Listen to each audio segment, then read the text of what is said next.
चित्तौड़ दर्शन में आज समाचारों में पुनः आप सभी का स्वागत है। नजर डालते हैं आज के समाचारों की ओर। शरद पूर्णिमा के अवसर पर आज यानी कि 15 अक्टूबर की रात्रि को धवल चांदी में खीर तैयार की जाएगी।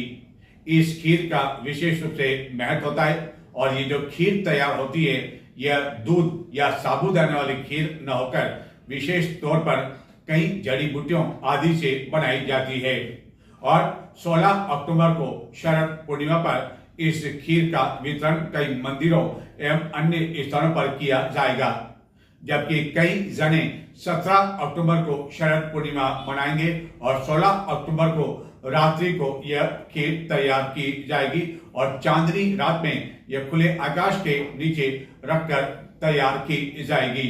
शरद पूर्णिमा का काफी अधिक महत्व है, धार्मिक दृष्टि से भी और अन्य दृष्टि से भी। चित्तौड़गढ़ जिले में संचालित गौशाला के संचालकों को गत कई समय से मानदेय नहीं मिल पा रहा है, जिसके कारण उन्हें काफी अधिक परेशानियों का सामना करना पड़ रहा है और इसी मांग को लेकर जिले के गौशाला के संचालकों ने मंगलवार को कलेक्ट्रेट में प्रदर्शन किया और इस संबंध में जिला कलेक्टर को ज्ञापन दिया। जिला कलेक्टर ने इस संबंध में शीघ्र ही आश्वासन दिया कि जो मानदेय रुका हुआ है उसका शीघ्र ही भुगतान कर दिया जाएगा। चित्तौड़गढ़ जिले की सभी गौशाला संचालकों द्वारा नवंबर से मार्च 2024 तक का अनुदान नहीं मिलने को लेकर जिला कलेक्टर को ज्ञापन दिया गया। गौशाला संचालकों ने बताया कि 5 माह का अनुदान विभागीय गलती की वजह से 7 माह से नहीं मिल पा रहा है। गौशाला संचालकों ने जिला कलेक्टर से आग्रह किया कि इस संबंध में उप निदेशक पशुपालन विभाग को निर्देश जारी किए जाएं कि समस्त गौशालाओं का जो अनुदान बाकी चल रहा है उनका भुगतान शीघ्र से शीघ्र करवाया जाए। इस पर जिला कलेक्टर ने आश्वासन दिया कि 2-3 दिन में सभी गौशालाओं को अनुदान मिल जाएगा। चित्तौड़गढ़ जिले में 32 गौशाला है। चित्तौड़गढ़ जिले के निम्बाड़ा कस्बे में स्थित एक होटल में 7 फीट से भी अधिक लंबा सांप घुस जाने से हड़कंप मच गया, जिसके बाद निम्बाड़ा के एक स्केचर को बुलाया गया स्केचर को और उसके द्वारा इस सांप को काफी प्रयास के बाद बाहर निकाला जा सका और बाद में इसे अन्यत्र छोड़ दिया गया। मानसून के समय सबसे अधिक सांप चाहे घर में हो, होटल में हो या अन्य स्थानों पर हो, निम्बाड़ा में काफ़ी अधिक सांप निकले और बाद में सांप पकड़ने के लिए स्नेचर को बुलाया गया और उसके द्वारा अब तक कई सांप पकड़े जा चुके हैं। इसी तरह का एक सांप मंगलवार को निम्बाड़ा में एक होटल में घुस गया, जो कि 7 फीट से भी अधिक लंबा था। इस सांप के घुस जाने से हड़कंप मच गया एवं होटल के कर्मचारी इधर उधर भागने लगे, लेकिन बाद में इस सांप को पकड़कर एक बोरे में बंद कर काफ़ी दूर छोड़ दिया गया।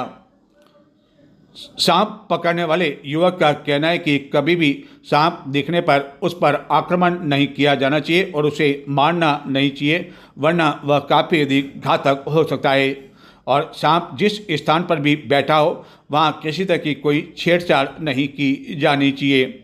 और चाहे कोबरा हो या अन्य सांप हो, उनमें कई सांप ऐसे होते हैं जो कि जहरीले नहीं होते हैं, लेकिन अन्य कई सांप जो जहरीले नहीं होने के बावजूद छेड़छाड़ किए जाने पर नुकसान पहुंचा सकते हैं। मौसम में नमी आने से वायरल का फिर से अटैक होने लगा है। गत शनिवार रात्रि को रविवार को भी बारिश हुई थी, जिसके बाद अब मौसम पूरी तरह से खुल चुका है। तेज धूप खिली हुई है। जहां पहले बारिश के कारण लोग छाता ले रहे थे, वहां अब तेज गर्मी के कारण कई लोग छाता लेते हुए गर्मी से बचाव करते हुए देखे जा रहे हैं। लेकिन इस वायरल के कारण चिकित्सालय में मरीजों की संख्या में अचानक बढ़ोतरी हो गई है। अधिकांश मरीज इन दिनों खांसी, जुकाम, सर्दी आदि को लेकर चिकित्सकों के पास पहुंच रहे हैं। चित्तौड़गढ़ एवं जिले के अधिकांश क्षेत्रों में गत शनिवार एवं रविवार को हुई बारिश और मौसम में आई नमी के कारण लोग वायरल और जुकाम खांसी की चपेट में आ रहे हैं। सोमवार को मौसम खुला, उसके साथ ही चिकित्सालय 3 दिन बाद पूरा चला तो ओपीडी में मरीजों की संख्या 2 गुनी हो गई। वहीं मंगलवार को भी चिकित्सालय में मरीजों की काफ़ी भीड़ रही। मौसम में उतार चढ़ाव के साथ वायरल बुखार, जुकाम, खांसी का जोखिम बढ़ गया। मानसून की बारिश के बाद अब मौसमी बीमारियों का प्रकोप बढ़ने लगा है, क्योंकि बारिश होने के बाद अब तेज धूप निकलने लगी है।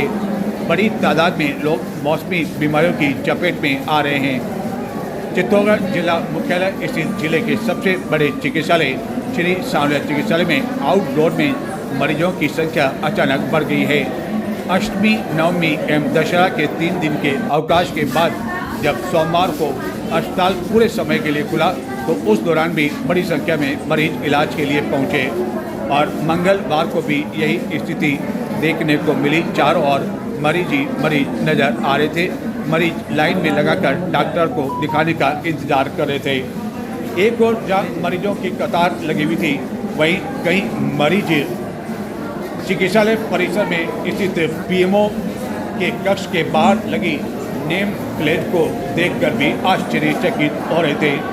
जहां कल तक डॉक्टर जय सिंह मीणा के नाम की नेम प्लेट लगी हुई थी, वही मंगलवार को डॉक्टर दिनेश वैष्णव के नाम पर नेम प्लेट लग गई, जिन्हें राज्य सरकार ने गत दिनों एपीओ कर दिया था और बाद में उन्होंने उच्च न्यायालय की शरण ली, जिसके बाद उन्हें उच्च न्यायालय के आदेश के बाद बहाल तो कर दिया गया, लेकिन मलाईदार पीएमओ की कुर्सी नहीं मिल सकी, जिसके बाद पुनः वह उच्च न्यायालय में गए और आखिरकार वहां से पीएमओ के पद पर बैठने के आदेश भी जारी हो गए, जिसके बाद सरकार द्वारा उन्हें पीएमओ के पद पर बिठाने के आदेश जारी हो गए। यानी कि अब चिकित्सालय भी राजनीति का अखाड़ा बनता जा रहा है, जबकि चिकित्सालय से बाहर जो राजनीति चल रही है वही पहले कोई कम नहीं है। लेकिन अब बाहर के साथ साथ चिकित्सालय में भी राजनीति की जो लड़ाई शुरू हुई है, जो अखाड़ा बन चुका है, मलाईदार पद पर बैठने के लिए जो होड़ मचने लगी है, देखते हैं उसका अंत क्या होता है। डॉक्टर दिनेश वैष्णव हालांकि पीएमओ की कुर्सी पर बैठने को लेकर आदेश तो लेकर आ गए, लेकिन हर कोई चर्चा यह कर रहा है कि आखिरकार इस कुर्सी पे इतना क्या है, इतनी क्या मलाई है जो कि इस तरह की कानून लड़ी गई। इधर 2 दिन पहले जो लोग बारिश के कारण छाता लगाए हुए थे, वह अब तेज धूप के कारण छाते का सहारा ले रहे हैं।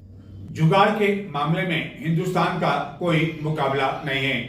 यदि वर्ल्ड में जुगाड़ को लेकर कोई कंपटीशन हो तो हमारा दावा है कि हिंदुस्तान उसमें गोल्ड मेडल जीत कर रहेगा।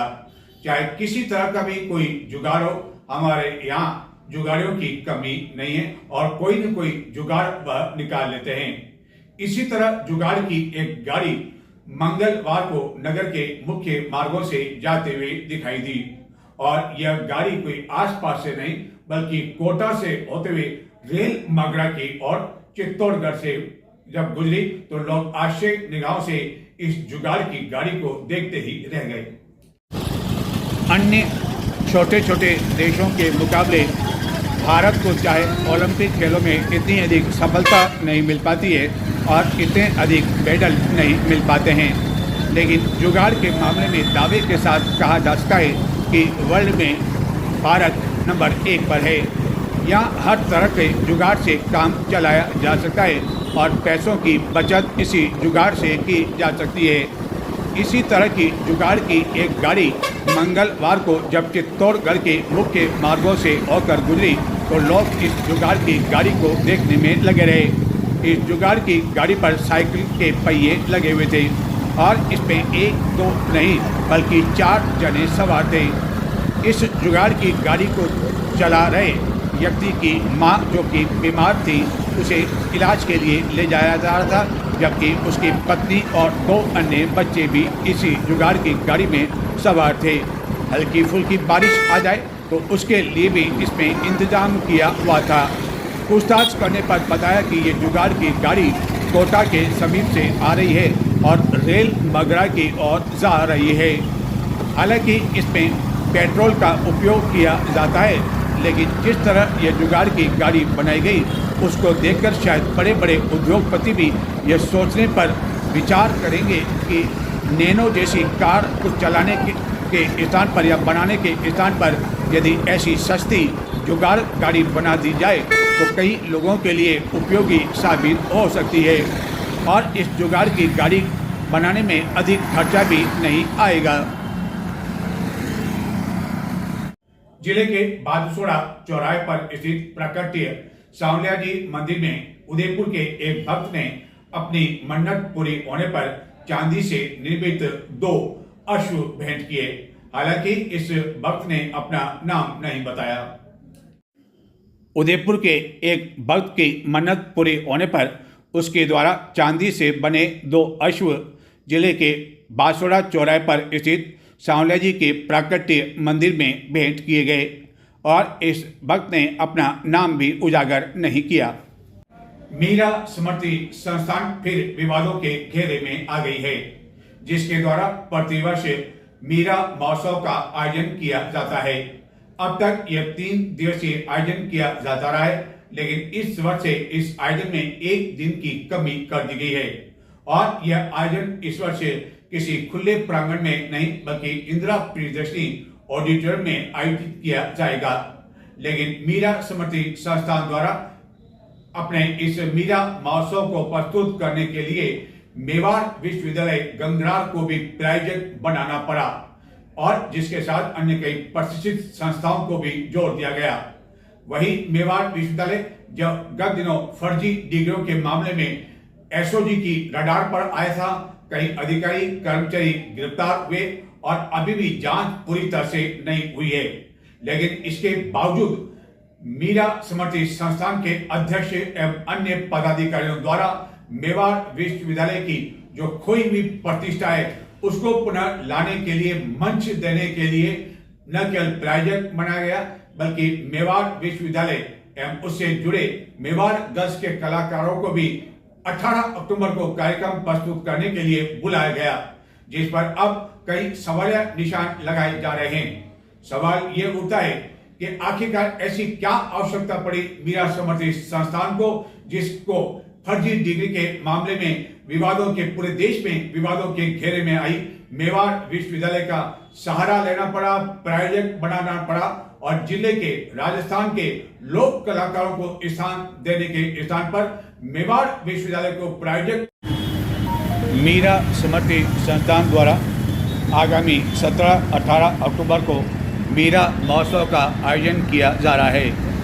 लेकिन फर्जी डिग्री मामले को लेकर गत दिनों चित्तौड़गढ़ जिले के गंगरार क्षेत्र में स्थित सुर्खियों में आई मेवाड़ विश्वविद्यालय, जिसके कई अधिकारियों एवं कर्मचारियों को एसओजी द्वारा गिरफ्तार कर लिया गया और अभी भी फर्जी डिग्री का मामला में एसओजी की जांच पूरी नहीं हुई है। इसी मेवाड़ विश्वविद्यालय को लेकर मीरा स्मृति संस्थान द्वारा आयोजित हो रहे 2 दिवसीय कार्यक्रम के तहत मेवाड़ विश्वविद्यालय एवं उससे जुड़े मेवाड़ गर्ल्स कॉलेज को हाईलाइट करने के लिए न केवल मंच पर स्थान दिया जा रहा है बल्कि आयोजन को लेकर मेवाड़ विश्वविद्यालय को प्रायोजक भी अन्य प्रतिष्ठित इस संस्थान के साथ बना दिया गया है। संस्थान द्वारा इस संबंध में प्रकाशित करवाए गए आमंत्रण पत्र में भी विशेष रूप से इसका उल्लेख किया गया है। फर्जी डिग्री के मामले को लेकर गत दिनों जिले के गंगरार क्षेत्र में स्थित मेवाड़ विश्वविद्यालय पूरे देश में सुर्खियों में छाया रहा और एसओजी द्वारा यहां छापा मारकर कई फर्जी डिग्री को लेकर कई दस्तावेज जब्त करने के साथ ही मेवाड़ विश्वविद्यालय के कई बड़े अधिकारियों एवं कर्मचारियों को गिरफ्तार किया गया और यह मामला कई दिनों तक सुर्खियों में बना रहा। फर्जी डिग्रियों के कारण केवल मेवाड़ विश्वविद्यालय की बदनामी हुई और इसी बदनामी के कारण अब यहाँ आयोजित होने वाले विभिन्न कार्यक्रम में जनप्रतिनिधि एवं अधिकारी भी आने से पहले कई बार सोचते हैं। लेकिन इसी मेवाड़ विश्वविद्यालय को लेकर चित्तौड़गढ़ में आयोजित होने वाले मीरा महोत्सव के आयोजन में चित्तौड़गढ़ जिले के लोक कलाकारों एवं राजस्थान के लोक कलाकारों को किसी तरह का कोई स्थान नहीं दिया गया। अब सवाल यह उठता है कि मीरा स्मृति संस्थान की आखिरकार ऐसी क्या मजबूरी हो गई जिसके कारण उसे प्रायोजक के रूप में मेवाड़ विश्वविद्यालय को भी शामिल करना पड़ा। यह बात अलग है कि मीरा महोत्सव को लेकर नगर में जो होर्डिंग लगाए गए हैं, उस होर्डिंग में मेवाड़ विश्वविद्यालय एवं मेवाड़ गर्ल्स कॉलेज द्वारा प्रस्तुत किए जाने वाले कार्यक्रम के बारे में किसी तरह का कोई उल्लेख नहीं किया गया है, ताकि लोग होर्डिंग पर इस विश्वविद्यालय का नाम देखकर अपना आक्रोश व्यक्त नहीं कर सके। लेकिन जो निमंत्रण पत्र प्रकाशित करवाए गए उसमें मेवाड़ विश्वविद्यालय के नाम का उल्लेख किया गया है। मीरा स्मृति संस्थान का गठन जिले एवं राजस्थान के लोक कलाकारों को स्थान देने के लिए बनाया गया था। तत्कालीन जिला कलेक्टर डॉक्टर मालविका पवार ने इसी उद्देश्य से इसका गठन किया था, लेकिन बाद में यह संस्थान अपने उद्देश्य में भटक गया एवं कुछ लोगों के घेरे में ही सीमित होकर रह गया। वर्षों तक इस संस्थान के जो सचिव थे वह अब अध्यक्ष बन बैठे हैं और मेवाड़ विश्वविद्यालय के फर्जी अंक तालिका प्रकरण में 3 आरोपियों को 2 दिन पहले ही सशर्त जमानत मिली, जिसमें परीक्षा नियंत्रक सुशील कुमार शर्मा आदि शामिल है। चित्तौड़गढ़ में गत कई दिनों से एक नेताजी पूरी तरह से छाए हुए हैं। यह वही नेता हैं और उन नेता के कट्टर समर्थक हैं, दाहिने हाथ माने जाते हैं, जिनके बिना कभी चित्तौड़गढ़ में पत्ता भी नहीं हिलता था। लेकिन अब वही नेता काफी अधिक सुर्खियों में है, चर्चा में है। आखिरकार क्या कारण है और पूरा मामला क्या है? चित्तौड़ दर्शन पर 16 अक्टूबर की रात्रि को सोशल मीडिया के विभिन्न प्लेटफॉर्म पर देखना न मिले नेताजी का यह पूरा प्रसंग। कई दिनों से चर्चा होने के बाद चित्तौड़ दर्शन द्वारा भी इसकी जांच पड़ताल की गई और जांच पड़ताल के बाद एक के बाद एक कई तथ्य सामने आते रहे और हमारी मुलाकात उस महिला से हुई जो इस पूरी स्टोरी में चर्चा का कारण बनी हुई है। उस महिला की एक हमराज जिसका पू से नाम शुरू होता है, उस पू से भी हमारी मुलाकात हुई और उसने बताया पूरा इस मामले का राज कि आखिरकार कहां कहां गई, शेर की गई, कश्मीर से लेकर जालंधर और चित्तौड़गढ़ में भी किस होटल में आखिरकार नेताजी की मुलाकात हुई, कौन से फर्नीचर की दुकान से एक महंगा फर्नीचर डाइनिंग टेबल पहुंचाया गया, मेहरबानी की गई और आखिरकार कौन सा मकान दिया गया।